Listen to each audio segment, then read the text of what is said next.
Hey guys, in today's video I wanted to talk about how to lose fat without eating less. Now, I think this is a very important video to do because this is a great segue into getting into the fitness world and getting into regular exercise for beginners and how to lose fat pretty quickly at a beginner level. This is how I personally started, and hopefully this can be of some use to you.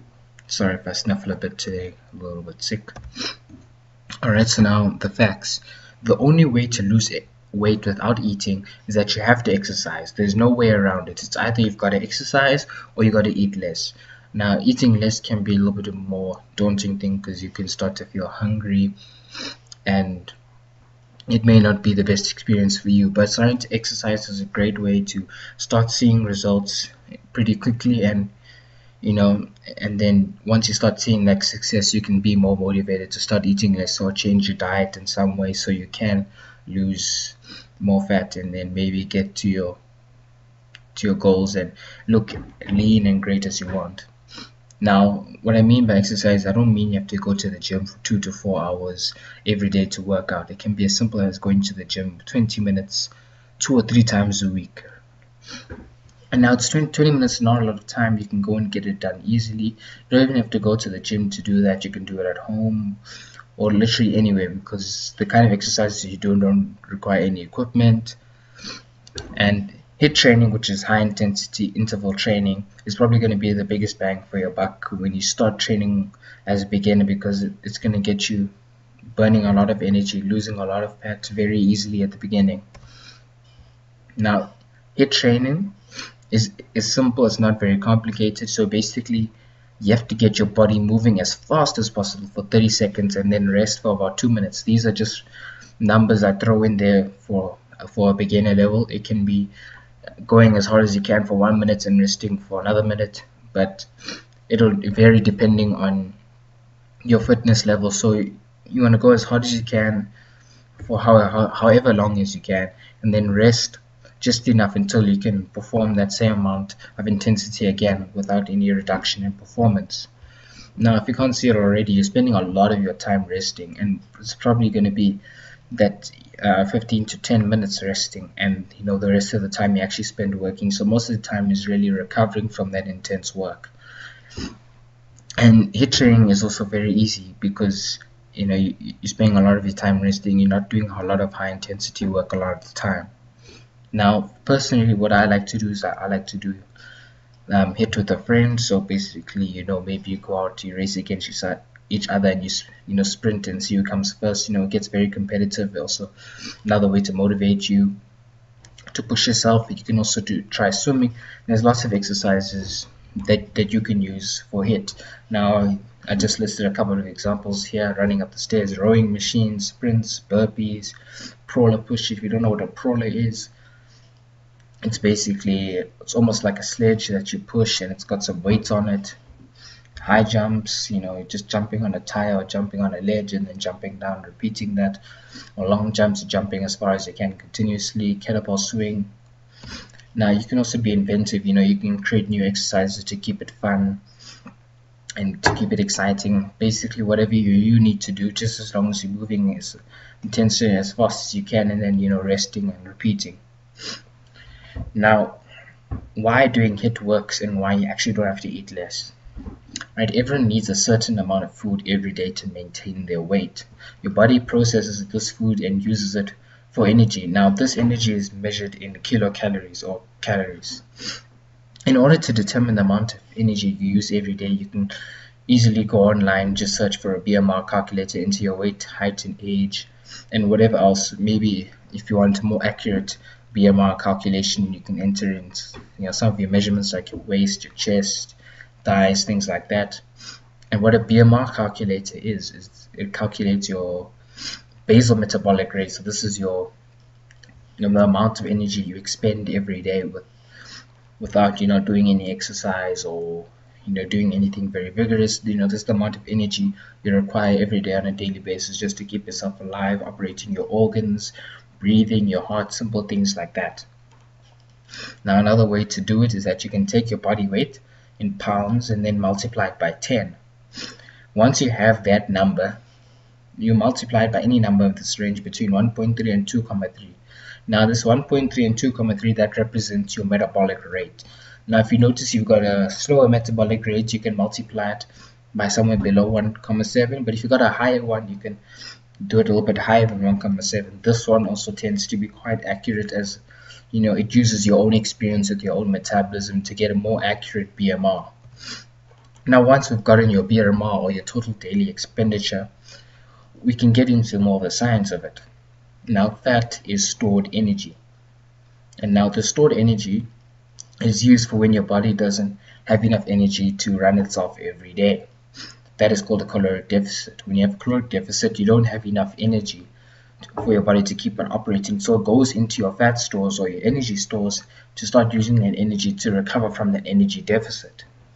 Now that is how you lose fat. You consume less energy than you expend, and that deficit, that actual deficit, will be taken out of your fat storages. Now a lot of people have different opinions on when you should train.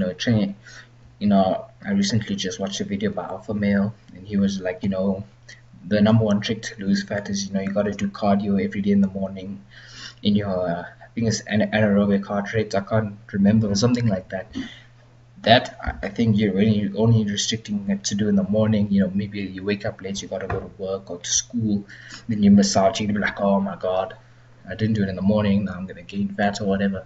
It's not like that. You can do it any time in the day you want, but manipulating when you do it in the day can make some minor differences, and those minor differences can lead to the bigger things over time. So if you train in the morning before you eat or in a fasted state, you'll be using your fat as energy, and that is fat oxidation. So this can be a good way to start losing fat, because as the exercise in the morning will determine how much fat you'll burn. And similarly, as if you train in the midday or afternoon, you're going to be burning your glycogen, which is basically stored sugar or stored carbohydrates or carbs. Now training in the morning or afternoon really depends on you, which one you find more comfortable for you. If you find that you have more energy in the afternoon, do it in the afternoon, or in the morning, do it in the morning. Now this is an important thing that nobody generally tells you. They say try this fat burning workout, or try this, try that, you lose fat. But people don't tell you is that although you're creating these small energy deficits and you're losing that fat, if you don't continue to work out those 2 to 3 times a week for 10-20 minutes every single week, and then maybe you stop for entire weeks at a time, and you go on like couple month streak without doing any exercise, you can notice you're slowly starting to gain that fat back. Now you might not gain as much fat back because you might have built up some muscle and some other kind of metabolic inefficiencies. Metabolic inefficiency is quite good in order to keep overall healthy fat level and body fat percentage. I won't go into that because that's pretty complicated and technical, but you just have to know exercising, it'll overall decrease the amount of fat you can actually gain back. Now, the longer you exercise, the more muscle you'll build and the more metabolic inefficiency you will create in your body, and it'll help increase your overall metabolism. And now you won't be able to regain that fat back, but you will regain a little bit of that fat back if you stop exercising. So if you are feeling a little bit pressed for time, or there is a lot of stresses in your life, try and at least get one workout per week, one HIIT training, because I find that HIIT training tends to be the best for people starting out, because it's 20 minutes just to get it done, and then go on with the rest of the day. It's easy to get it into a habit because it's a really short amount of time. You can start off with once a week, then move on to twice a week, then move on to 3 times a week. You slowly progress in the intensity. Maybe start off with 10 seconds of sprinting, and then a minute of walking, and then you just keep on cycling that. And then once you feel more confident, you can bump it up to 20 seconds and 20 seconds of that sprinting, and then 30 seconds of resting. Depending on how you progress, you can manipulate those times of getting more intense and decreasing the resting time. Now And what I recommend in the long term is weight training or resistance training. And this is basically lifting weights, going there and doing heavy squats, heavy bench press, deadlift, pull-ups, things like that, things that will actually build muscle. And this muscle is actually very energy expensive, meaning that it takes a lot of energy to maintain muscle mass, meaning that it'll increase your overall metabolism. Now, if you're a female and you're worried about, you don't want to get too bulky, too bulgy, right? That's not really a problem. It's not very easily to put on muscle, especially if you're a woman, because you don't have testosterone and you don't have, the hormonal physiology to really pack on lots of muscle like guys do. So you don't have to worry about being bulky because it's not genetically possible. Yeah, there's some CrossFit females who are quite dax and big, but that's not likely gonna happen through HIIT. Now, after this video, I'm just gonna link in, what my diet looks like, and a little bit of tips and advice around there, because I think it's important just to see, about the diet side of this, because I think, if you're trying to lose that fat, I think a diet is one of the most important things, you need to look into. But to start off, just exercising, 1 to 2 times a week, and then slowly building up to 2 to 3 times a week is really the best way to start off. And then really starting to change your diet later on and then seeing more results is definitely the way to go. But please, at the end of this video, please like and subscribe if you liked the kind of stuff I want to talk about. And then also, if you want to see more of this reliable training routines and advice, please share. Maybe your friends want to learn how to lose fat loss, so please check that out. I'm gonna have a quick look at my diet here. I've got about 100 grams of oats, just as normal tiger oat flakes. About 100 grams of that. I'll add 1 cup of milk with that, with 2 teaspoons of brown sugar, just to give it a little bit of sweetness, because I don't like the normal bland taste of oats. And then with the oats, I'll either have 200 grams of beef, or I'll have 200 grams of chicken, and that'll be for breakfast. And then moving on to lunch, I'll either have 100 grams of beef or 100 grams of chicken. I'll change it up depending on how I'm feeling, but 100 grams of protein for breakfast, another 100 grams for supper, and for lunch. And then with that chicken or beef, I'll have a cup of lentils and a cup of vegetables, and then I'll even chuck in some tomato and cucumber. I like tomatoes and cucumber, taste nice as well. Then for supper, I'll just have some vegetables and some eggs. Now, depending if I'm cutting or trying to lose fat, I'll add rice somewhere, brown rice. But for me, I tend to measure everything out, like 100 grams of protein and 100 grams of chicken and things like that. A good general guideline should be that when you're eating, half of your plate should be filled with protein, whether that's half a plate of eggs, or you take the beef or your chicken, that's half a plate of protein. And then you take your vegetables, like some legumes like lentils or beans or vegetables. You fill about a quarter of your plate full of vegetables, and then maybe this quarter with some carbs, maybe that's oats, pasta, rice, whatever. Those are just some general guidelines to a healthy plate. What we're focusing on here is getting in those proteins, a good half a plate of proteins, and then getting in some fiber in the form of vegetables, or even lentils or beans, because lentils or beans are full of fiber and they have some protein in it and they have some carbohydrates in it, so it's quite a balanced food. But basically, it's all about making this food taste nice. If you want, I've seen a lot of people add some salsa into this, some tomato salsa and some sauce and barbecue sauce. All that is fine, just as long as you keep it in moderation. You're not drenching everything in sauce. It should be okay.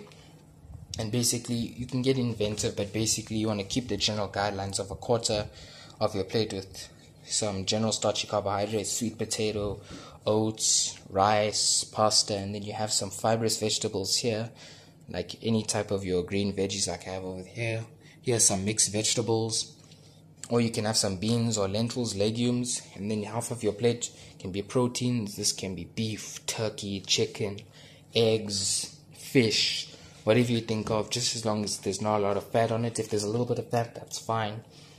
And getting in some nice fat in your diet, and make sure that you're not deep frying all of your protein or your vegetables, anything like that. You're using, moderate amount of oil. Maybe like here, maybe I used about a tablespoon of oil for all of this here, maybe about a teaspoon of oil for this, and maybe to add a little bit extra, you can add a teaspoon of oil on each plate of food that you have.